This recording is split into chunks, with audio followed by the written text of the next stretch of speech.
لا إله إلا الله وحده لا شريك له ونشهد أن سيدنا وسندنا وحبيب ربنا وطبيبنا وطبيب قلوبنا ومولانا محمدا عبده ورسوله صلى الله تعالى عليه وعلى آله وأصحابه وبارك وسلم تسليما كثيرا مولاي صل وسلم دائما أبدا على حبيبك من زالت به العصور أما بعد أعوذ بالله من الشيطان الرجيم بسم الله الرحمن الرحيم يا أيها الذين آمنوا لا تتخذوا اليهود والنصارى بعضهم أولياء بعض ومن يتولهم منكم فإنه منهم إن الله لا يهدي القوم الظالمين صدق الله مولانا العلي العظيم وصدق رسوله النبي الكريم ونحن على ذلك لمن الشاهدين والشاكرين والحمد لله رب العالمين. اور میں حضرت والا نور اللہ سے قرآن مجید فرمان حمید کی ایک آیت مبارکہ تلاوت کرنے کا وقت حاصل ہوا. قرآن کریم کی اس آیت میں اللہ تعالیٰ ایمان والوں کو یہ بات بتلا رہے ہیں کہ تم اپنے دشمن کو پہچانو کہ تمہارا دشمن کون ہے، دوست کون ہے اور دشمن کون ہے، اس کو پہچانو. جن کو تم اپنا دوست سمجھتے ہو تو فرمایا کہ وہ تمہارے دوست نہیں ہیں، اور وہ جن کو ہم دوست سمجھتے ہیں آج مسلم حکمران عالم اسلام کے جتنے بھی اسلامی ممالک ہیں اور ان اسلامی ممالک کے سربراہان جن کو اپنا دوست سمجھتے ہیں یہود اور نصارہ، اور ان کی خوشنودی میں لگے رہتے ہیں، ان کی چاپلوسی میں لگے رہتے ہیں. تو قرآن کریم اللہ نے فرما دیا کہ یا ایھا الذین آمنوا لا تتخذوا اليہود والنصارى، کہ یہ جو یہود اور نصارہ ہیں ان کو اپنا دوست نہ بناؤ، خیر خواہ نہ بناؤ. یہ تمہارے دوست ہرگز نہیں ہیں. یہ تو فرمائے کہ بعضهم اولیاء بعض، یہ تو آپس میں ایک دوسرے کے دوست ہیں، آپس میں یہ ایک دوسرے کے ساتھ خیر خواہ ہیں.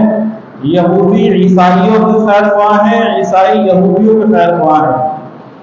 اور فرمائے کہ وَمَن يَتَوَلَّهُم مِّنكُمْ فَإِنَّهُ مِنْهُمْ، اور جو مسلمانوں میں سے ان کو اپنا دوست بنائے گا، اپنا ساتھی بنائے گا، تو فرمائے کہ فَإِنَّهُ مِنْهُمْ، تو وہ مسلمان وہ بھی انہی لوگوں میں شامل ہوں. اور اللہ تعالیٰ نے قرآن کریم میں ان کی دشمنی کو واضح طور پر ذکر فرمایا ہے. فرمائے کہ یہ تمہارے دشمن ہیں اور دشمنی کے اندر بھی بہت زیادہ سخت ہیں، مسلمانوں کے خیر خواہ نہیں ہیں. یہ کفار یہود و نصارہ یہ مسلمانوں کے ہمدرد نہیں ہیں، اللہ تعالیٰ فرما رہے ہیں لَتَجِدَنَّ أَشَدَّ النَّاسِ عَدَاوَةً لِلَّذِينَ آمَنُوا الْيَهُودَ وَالَّذِينَ أَشْرَكُوا، کہ تم کو یہ دیکھے گا تو یہ یہود اور نصارہ جو ہیں یہ مسلمانوں کی دشمنی میں، عداوت میں بہت زیادہ سخت ہیں، اور یہ یہود بھی، اور اس کے ساتھ فرمایا کہ یہ مشرکین بھی، یعنی ہندو بھی ہمارے دشمن ہیں، یہودی بھی ہمارے دشمن ہیں، اور نصارہ بھی ہمارے دشمن ہیں، یہ سارے کے سارے ہمارے دشمن ہیں، اور ان کی اور ہماری مثال ایسی ہے، حضور صلی اللہ علیہ وسلم نے فرمایا کہ یہ آپس میں تمہارے اتنے بدترین دشمن ہیں کہ یہ جس طریقے سے تم کسی کو کھانے کے دسترخوان پر دعوت دیتے ہو، بلاتے ہو بھائی آئیے کھانا کھا لیجیے، اسی طرح یہ یہود اور نصارہ، یہ مشرکین، یہ کفار، یہ کافر لوگ، یہ دنیا کے کسی بھی مذہب سے ان کا تعلق ہو، کسی بھی ملت سے ان کا تعلق ہو، یہ سارے کے سارے الکفر ملت واحدہ، یہ سارے کے سارے کافر ایک ملت ہیں، یہ الگ الگ نہیں ہیں۔ اور یہ فرمائے کہ یہ مسلمانوں کو مٹانے کے لیے، مسلمانوں کو ختم کرنے کے لیے، اور مسلمانوں کے مفادات کو نقصان پہنچانے کے لیے یہ اس طریقے سے جمع ہوتے ہیں جس طریقے سے تم کھانے کے دسترخوان پہ جمع ہوتے ہو، یہ سب اکٹھے ہو جاتے ہیں، آپس میں ان کے ٹکراؤ ہیں، یہودی عیسائیوں کے دشمن ہیں اور عیسائی یہودیوں کے دشمن ہیں، یہ اتنے بدترین دشمن ہیں ایک دوسرے کو کہ یہودی عیسائی کو برداشت نہیں کرے گا اور عیسائی یہودی کو برداشت نہیں کرے گا، لیکن ان کے مفادات مشترکہ ہیں، اور ان کے مفادات کیا ہیں؟ ان کے مفادات یہ ہیں کہ عالم اسلام کو نقصان پہنچاؤ، مسلمان دنیا میں جہاں کہیں بھی ہیں، مسلمانوں کے یہ دشمن، اصلی دشمن، مسلمانوں کو ختم کر دو، مسلمانوں کی نسل کشی کر دی جائے، مسلمانوں کو کمزور کر دیا جائے، مسلمانوں کو تباہ و برباد کیا جائے، ہر اعتبار سے، معاشی اعتبار سے بھی مسلمانوں کو کمزور کیا جائے، یہ ان کے مفادات مشترک ہیں، اور اپنے ان مشترک مفادات کی وجہ سے یہ سب کے سب متحد ہیں، کس کے خلاف؟ مسلمانوں کے خلاف۔ اب مسلمانوں کو پہچاننا چاہیے کہ یہ امریکہ، یہ برطانیہ، یہ جاپان، جرمنی اور فرانس، یہ یورپین، یہ کبھی بھی ہمارے خیر خواہ نہیں ہو سکتے، جو کہ ہمارے دشمن ہیں۔ آج ہمارا حال یہ ہے کہ ہم مسلمان انہی لوگوں کے سامنے جو ہے جھولی پھیلاتے ہیں، ہاتھ پھیلاتے ہیں، ان سے ہم بھیک مانگتے ہیں، اور وہ ان کے ساتھ ایسی دوستی لگاتے ہیں، ایسے تعلقات قائم کرتے ہیں، ہم ان سے یہ کہتے ہیں کہ ہماری جو معیشت ہے، ہماری جو معاشی پالیسیاں ہیں، وہ بنانے والی بھی وہی ہوگی۔ ہمارے ملک میں اگر بجلی مہنگی ہوتی ہے تو ان کے حکم سے ہوتی ہے، وہ کہتے ہیں کہ بجلی کے ریٹ بڑھاؤ، تو ہمارے مسلم حکمران اور ہماری حکومتیں اتنی کمزور کر چکے ہیں، وہ ہمیں ان کی بات ماننی پڑتی ہے۔ وہ کہیں گے ٹیکس لگاؤ تو ٹیکس لگائیں گے، ریٹ بڑھاؤ تو ریٹ بڑھائیں گے، گیس مہنگی کر دو، بجلی مہنگی کر دو، پیٹرول مہنگا کر دو، اشیاء ضروریہ کی قیمتیں بڑھا دو، اور ان کے اوپر عوام الناس کے اوپر ان کو جو ہے ان کے اوپر اتنے ٹیکس لگاؤ، اتنے ٹیکس لگاؤ کہ یہ صرف ٹیکسوں کی ادائیگی میں ہی یہ لگے رہیں، ان کو اپنی معیشت کی فکر لگی رہے، ان کو اپنے کام دھندے کی اور پیٹ سے فرصت ہی نہ ملے۔ یہ لوگ مسلمان آپس میں صرف اپنے کھانے پینے اور کمانے کے چکر میں لگے ہیں، ان کو ایسا الجھا دو، ان کو ایسا الجھا دو کہ یہ ہماری طرف نظر اٹھا کے بھی نہ دیکھیں، اس لیے کہ ان کو معلوم ہے کہ مسلمان کون ہے اور ان مسلمانوں کی تاریخ کیا ہے، مسلمانوں کی تاریخ کیا ہے۔ کہ خلفائے راشدین کے دور میں حضرت عمر رضی اللہ تعالیٰ کے دور خلافت میں اللہ تعالیٰ نے ایمان والوں کو اور اسلام کو فتوحات عطا فرمائی، دنیا پہ غلبہ عطا فرمایا، اور حضرت عمر رضی اللہ تعالیٰ نے بیت المقدس کو فتح کیا۔ قبلہ اول مسجد اقصی، بیت المقدس کو فتح کرنے والے حضرت عمر فاروق رضی اللہ تعالیٰ عنہ۔ اور اس کے بعد ان کو معلوم تھا کہ جب بیت المقدس فتح ہو گیا اور یہودی جو ہے یہ مسلمانوں کے ماتحت ہو گئے، مسلمانوں کو جزیہ دیا کرتے تھے اور مسلمان ان کے اوپر حکومت کیا کرتے تھے، مدینہ منورہ سے رسول اللہ صلی اللہ علیہ وسلم نے یہودیوں کو نکال دیا اور یہ خیبر چلے گئے، خیبر میں جا کے رہنے لگے، اور یہ یہودی جو ہیں کمزور ہو گئے تھے، اسلام پھیلتا چلا گیا اور 550 سال تک قبلہ اول، مسجد اقصی، بیت المقدس اور یہ ارض انبیاء، ارض فلسطین، ارض شام، مسلمانوں نے یہاں حکومت کی ہے۔ اور یہ خلافت راشدہ کے بعد اسلام اور اہل اسلام کے جو لشکر تھے، مجاہدین کے جو لشکر تھے، وہ آگے بڑھتے چلے گئے اور ان کو یہودیوں کو، رومیوں کو، نصارہ کو مٹاتے چلے گئے۔ اور پھر اس کے بعد پھر یہ ہوا 550 سال کے بعد پھر ان یہود و نصارہ نے صلیبی جنگوں کا آغاز کیا۔ 11 عیسوی سے لے کر 13 عیسوی تک، یعنی یہ عرصہ ہے کہ جس میں یہ صلیبی جنگیں ہوئی ہیں۔ اور پھر آخر جب ہمارے خلافت عثمانیہ پہ زوال آیا اور خلافت عثمانیہ ٹکڑے کے اندر بڑھ گئی، تقسیم ہو گئی، مسلمان جو ہے کمزور ہو گئے، تو اس کے بعد ان لوگوں نے دوبارہ قبلہ اول کو اپنے قبضے میں لے لیا۔ قبلہ اول پھر ان کے قبضے کے اندر چلا گیا، اور پھر اس کے بعد جو ہے سلطان صلاح الدین ایوبی نے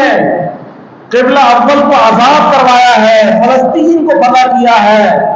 اور ان کو جو ہے ان کو یہودیوں کو اور نصارہ کو بڑی عبرتناک شکست ہوئی، اور پھر مسلمانوں کے قبضے میں آیا ہے۔ پھر 750 سال تک وہ مسلمانوں کے قبضے میں رہا ہے۔ اور پھر اس کے بعد جو ہے جب یہ عالمی جنگ شروع ہوئی ہے 1913 کے اندر، برطانیہ نے ان لوگوں کو یہودیوں کو لا کر وہاں پر بسایا، اس عرض فلسطین پر یہودیوں کو بسایا گیا، اور بسانے والے کون تھے؟ یہ برطانیہ والے، انہوں نے جب قبضہ کیا ہے اور پھر یہاں لا کر 1948 کے اندر ان کی ریاست، دنیا کے اندر ایک غاصب ریاست، ناجائز ریاست، یہودیوں کی ریاست اسرائیل جو ہے اس کو اقوام متحدہ نے منظور کر لیا، سرکاری طور پر اسے منظور کر لیا۔ قائد اعظم نے فرمایا کہ یہ مسلمانوں کے دل کے اوپر ایک خنجر ہے، امت مسلمہ کے دل کے اوپر جو ہے اسرائیل ایک خنجر ہے، اور پاکستان اسرائیل کو کبھی بھی تسلیم نہیں کرے گا۔ اور یہی وجہ ہے کہ آج تک جو ہے کتنا دباؤ پاکستان کے اوپر آیا، لیکن پاکستان نے اس ناجائز ریاست کو، اس غاصب ریاست کو کبھی تسلیم نہیں کیا۔ اور ہماری امت مسلمہ، عالم اسلام کے بہت سارے حکمرانوں نے، مسلم حکمرانوں نے، مسلم حکومتوں نے اسرائیل کو تسلیم کر لیا۔ یعنی آپ یہ دیکھیے کہ ہماری حالت کیا ہے اس وقت، کہ ہم اس اسرائیل کو جو ایک ناجائز ریاست ہے، واضح میں یہودیوں کی ریاست ہے، ارض فلسطین، مسجد اقصی، وہاں آ کر انہوں نے آباد کاری کی، یہودیوں کو دنیا بھر سے لایا گیا اور آباد کیا گیا، یہودی وہاں کے رہنے والے نہیں تھے۔ اس ارض فلسطین پر آ کر انہوں نے قبضہ کیا ہے اس زمین پر، اور یہ زمین کتنی مبارک ہے، آپ اندازہ لگائیے، فلسطین کی زمین جو ہے روئے زمین پر بہترین وہ خطہ ہے کہ جہاں پر سب سے زیادہ انبیاء اکرام مبعوث ہوئے۔ ارض شام، ارض فلسطین یہ ارض انبیاء کہلاتی ہے، اور یہ وہ سرزمین ہے کہ جس سرزمین پر بہت سے پیغمبر اللہ تعالیٰ نے مبعوث فرمائے، اور بہت سارے پیغمبر ایسے ہیں جنہوں نے ہجرت کی ہے. حضرت ابراہیم علیہ السلام، حضرت لوط علیہ السلام، حضرت اسحاق، حضرت یعقوب علیہ السلام نے ہجرت کی ہے اس سرزمین کی طرف. حضرت موسیٰ علیہ السلام، حضرت عیسیٰ علیہ السلام، حضرت سلیمان علیہ السلام، حضرت داؤد علیہ السلام. حضرت داؤد علیہ السلام نے مسجد اقصی کی تعمیر فرمائی ہے اور حضرت سلیمان علیہ السلام نے مسجد اقصی کی تعمیر مکمل فرمائی ہے. اور حدیث میں آتا ہے کہ روئے زمین پر جو سب سے پہلی مسجد، صحابہ اکرام نے سوال کیا، ایک راوی ہے وہ پوچھتے ہیں یا رسول اللہ صلی اللہ علیہ وسلم روئے زمین پر سب سے پہلی مسجد کون سی ہے؟ تو آپ صلی اللہ علیہ وسلم نے فرمایا کہ روئے زمین پر سب سے پہلی مسجد مسجد حرام مکہ میں، یہ سب سے پہلی مسجد ہے. فرمایا کہ اس کے بعد دوسری مسجد کون سی ہے؟ تو رسول اللہ صلی اللہ علیہ وسلم فرمایا اس کے بعد جو روئے زمین پر دوسری مسجد بنی ہے مسجد اقصی ہے. مسجد اقصی ہے. صحابی نے سوال کیا کہ یا رسول اللہ صلی اللہ علیہ وسلم ان دونوں مسجدوں کے درمیان کتنا فاصلہ ہے؟ فرمایا کہ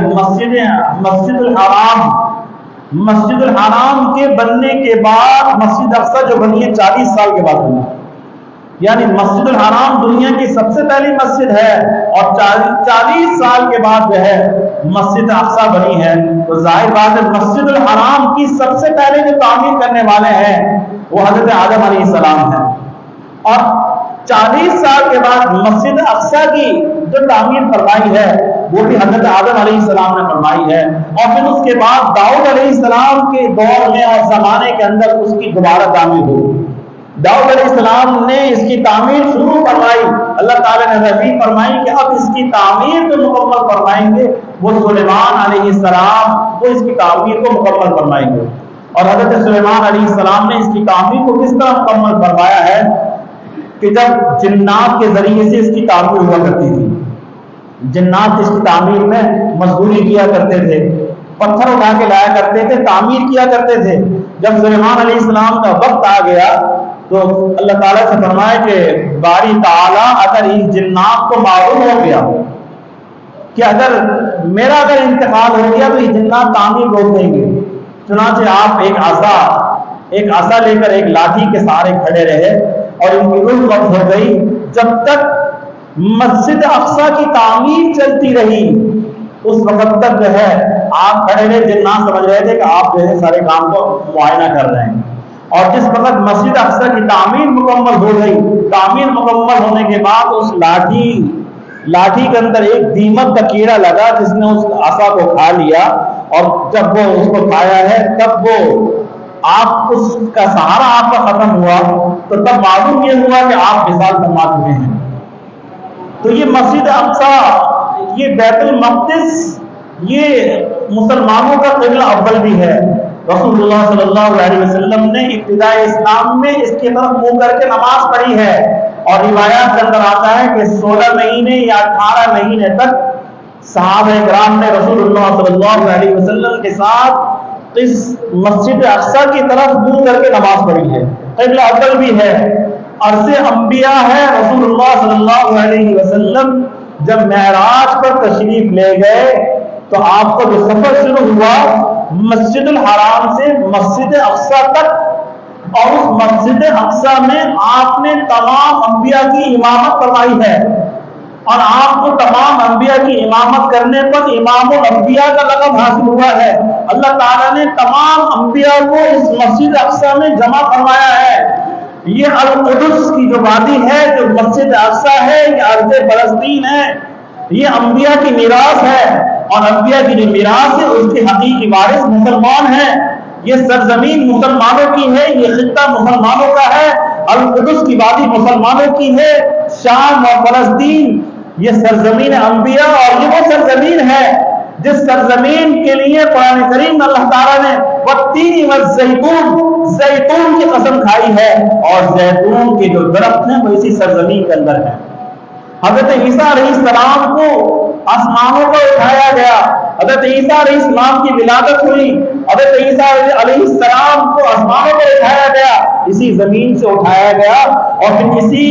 زمین پر آپ کا نزول ہوگا۔ حضرت عیسیٰ علیہ السلام سفید مینار کے اوپر اسی سرزمین پر اتریں گے۔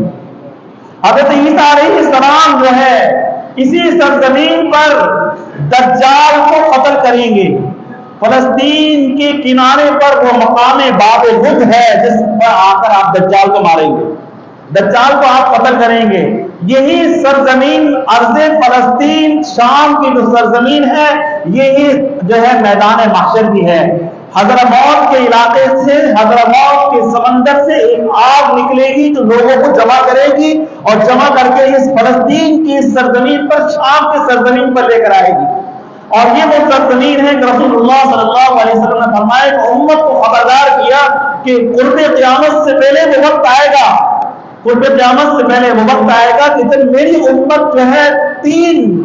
فرقوں میں، 3 ٹکڑوں میں بٹ جائے گی۔ فرمایا کہ ایک ٹکڑا عراق میں ہوگا، ایک ٹکڑا یمن میں ہوگا اور ایک ٹکڑا شام میں ہوگا۔ تو صحابہ اکرام نے سوال کیا کہ آپ ہمیں یہ بتلائیے کہ ہم کس طرف جائیں اور کس ٹکڑے میں شامل ہو جائیں۔ آپ نے فرمایا کہ تم کوشش کرنا تم شام والوں کے ساتھ شامل ہو جانا،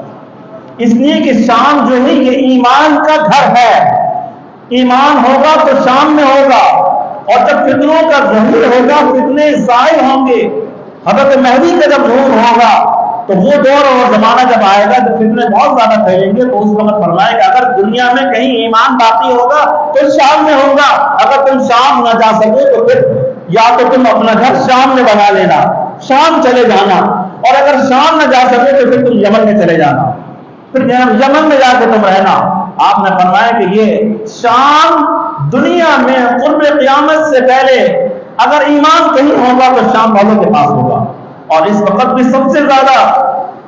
ایمان والے لوگ، ایمان میں مضبوط لوگ اور ایمان میں استقامت والے جو لوگ ہیں وہ شام والے لوگ ہیں، اور شام والے لوگوں کی ایمان کی آپ نے تعریف فرمائی ہے۔ اور یہ شام کی زمین، یہ ارض مقدسہ، یہ فلسطین کی زمین ہے، یہ بیت المقدس، یہ وہ جگہ ہے، یہ یہودیوں کی مقتل گاہ بھی ہے، یہودیوں کا قتل عام ہوگا، قیامت سے پہلے ایک یہودی بھی زندہ نہیں بچے گا، روئے زمین پر کوئی یہودی باقی نہیں رہے گا، اور ایک ایک یہودی کو چن چن کر قتل کیا جائے گا۔ حدیث میں آتا ہے کہ اگر کوئی یہودی جو ہے اگر کسی درخت کے پیچھے چھپے گا، اگر کسی پتھر کے پیچھے چھپے گا تو پتھر بھی بولے گا کہ یا عبداللہ یا مسلم، تو ادھر آ، تمہارے پیچھے یہ یہودی چھپا ہوا، اس کو قتل کر، ان کو کوئی پناہ گاہ نہیں ملے گی۔ اور ایک درخت آتا ہے، روایات میں آتا ہے، وہ درخت جو ہے صرف اس درخت کے پیچھے یہ چھپ سکیں گے۔ آج سب سے زیادہ یہ اس درخت کی کاشت کر رہے ہیں فلسطین کے اندر، جہاں ان کو معلوم ہے کہ ہمارے چھپنے کا ٹھکانہ یہ ہوگا،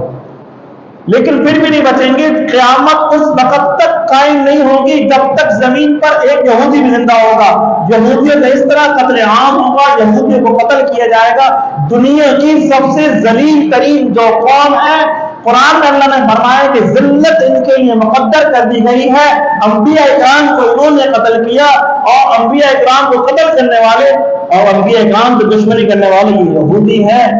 لہذا یہ بہت ذلت اور مسکنت اللہ نے ان کے لیے تقدیر میں لکھ دی ہے۔ آج وہ یہودی، وہ غاصب، وہ ناجائز ریاست، آج آپ یہ دیکھیں فلسطین کے مسلمانوں پر کس قدر کیا کربناک حالات ہیں، اس میں کوئی ڈھکے چپے نہیں ہے۔ یہ حالات، یہ خبریں جو ہم تک پہنچ رہی ہیں، وہ راستے بھی وہ دجالی میڈیا ہے، دجالی میڈیا ہے، میڈیا پر تسلط، میڈیا کا قبضہ، صحیح خبریں ہم تک نہیں پہنچتی، صحیح خبریں ہم تک نہیں پہنچتی۔ غزہ کے علاقے میں دنیا کا سب سے بڑا قید خانہ ہے، غزہ میں رہنے والے جو مسلمان ہیں، وہ جو محصور ہیں، غزہ کے لوگ جو محصور ہیں، تقریباً 30 سال سے زیادہ کا عرصہ ہو چکا ہے کہ دنیا کا سب سے بڑا قید خانہ غزہ کے اندر بنا دیا گیا ہے۔ یعنی زمینی راستے سے وہاں نہ کوئی دوا پہنچ سکتی ہے، نہ میڈیسن، نہ کوئی کھانے پینے کی چیز، وہاں نشانہ بنایا جا رہا ہے جہاں پانی ان کا اسٹور ہے، پانی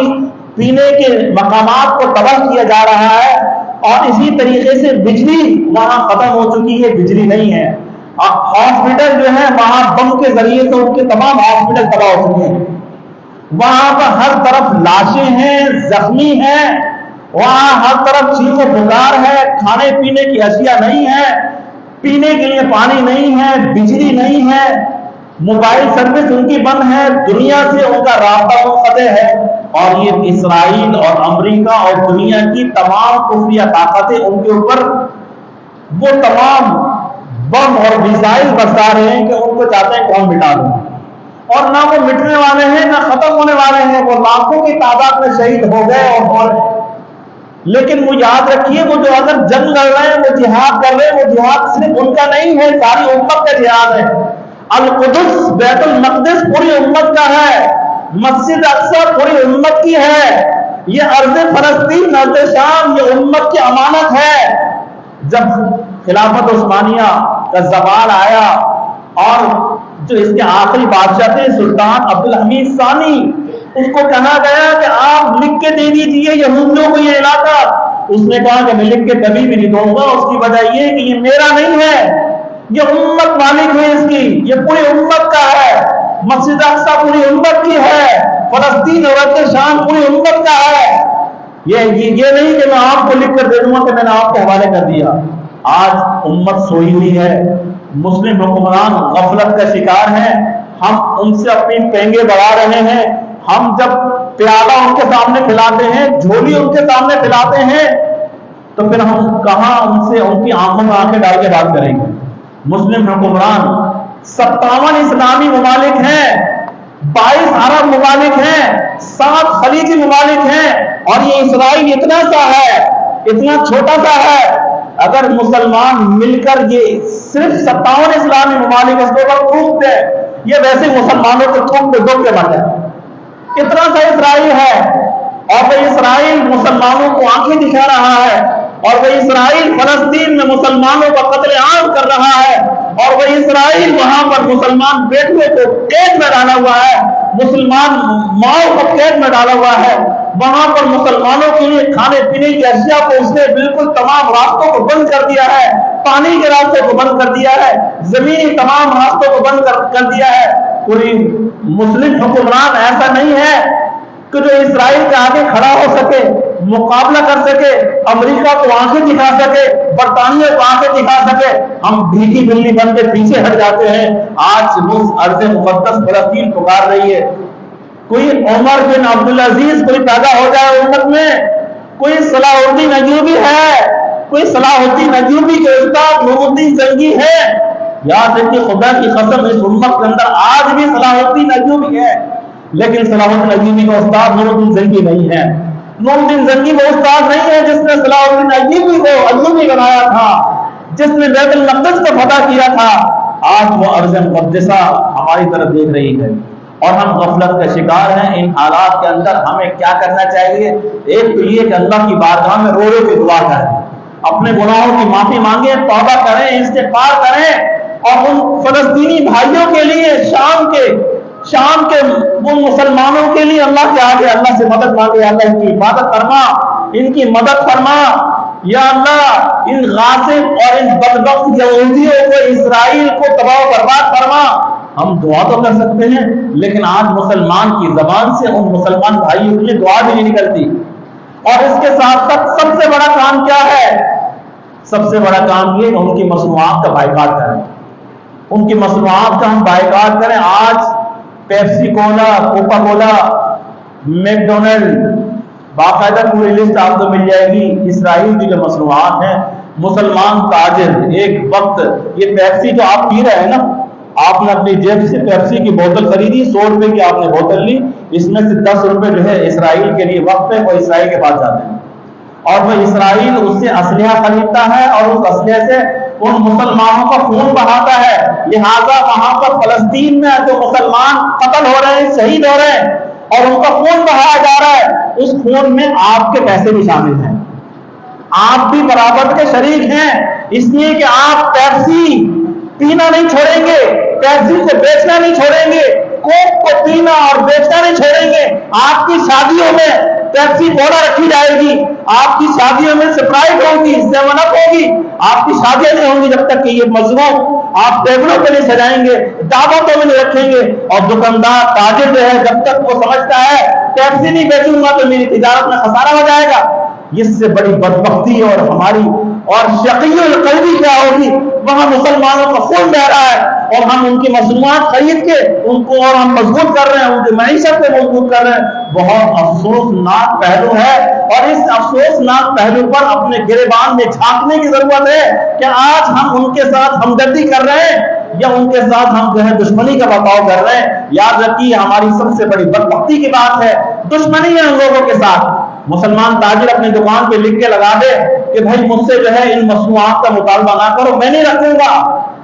میں ان یہودیوں کی مصنوعات پیپسی اور کوکا کولا اور جتنے بھی ان کے مشروبات ہیں وہ نہیں رکھوں گا، ہمارے ملک کی مصنوعات کو خریدیں اور بیچیں، اللہ تعالیٰ آپ کے رزق میں برکت ڈالے گا۔ کل روز محشر قیامت کے دن فلسطین میں مسلمان کھڑا ہو کر وہ یہ نہیں کہے گا رسول اللہ صلی اللہ علیہ وسلم سے یا رسول اللہ صلی اللہ علیہ وسلم آپ کی یہ وہ امتی ہے جنہوں نے جو ہے ہمارے قطر عام اور ہمارا خون بہانے کے لیے پیسہ دیا تھا، ہمارا خون بہانے کے لیے پیسہ دینے والے یہ لوگ تھے، یہ مجرم ہے۔ اور یہ بیت المقدس اور مسجد اقصی شکایت نہیں کرے گی، مسجد اقصی نہیں بولے گی۔ آج مسجد اقصی میں جو بھی بمباری ہو رہی ہے اس بمباری میں آپ کا پیپسی پینے والوں کا، پیپسی بیچنے والوں کا، کوک پینے والوں کا، میکڈونلڈ کھانے والوں کا پیسہ شامل ہے۔ اس بمباری میں مسلمانوں کا، پاکستان کے مسلمانوں کا اور سعودی عرب کے مسلمانوں کا، عالم اسلام کے مسلمانوں کا اس بمباری میں پورا پیسہ شامل ہے، اور ہم ان کو مضبوط کر رہے ہیں۔ آج ہم یہ نہیں کر سکتے؟ کیا ہماری غیرت مردہ ہو چکی ہے؟ کیا دینی حمیت اور غیرت نہیں رہی؟ کیا ہم مومن اور مسلمان نہیں ہیں؟ کیا قرآن کریم میں اللہ نے نہیں کہا تھا انما المؤمنون اخوہ، مومن مسلمان کا بھائی ہے؟ آج ان کا درد اور غم ہمارے سینے میں نہیں۔ آج ہمیں محسوس ہونا چاہیے اپنے ان فلسطینی مسلمانوں پر جو قیامت ہو رہی ہے اس کا غم اپنے دل کے اندر محسوس ہونا چاہیے، اور صرف غم محسوس نہ ہو۔ ہم اگر کچھ نہیں کر سکتے تو کم سے کم اتنا تو کریں، ان کے لیے دعا کریں، اور دعا کرنے کے ساتھ ساتھ یہ کہ اسرائیل کی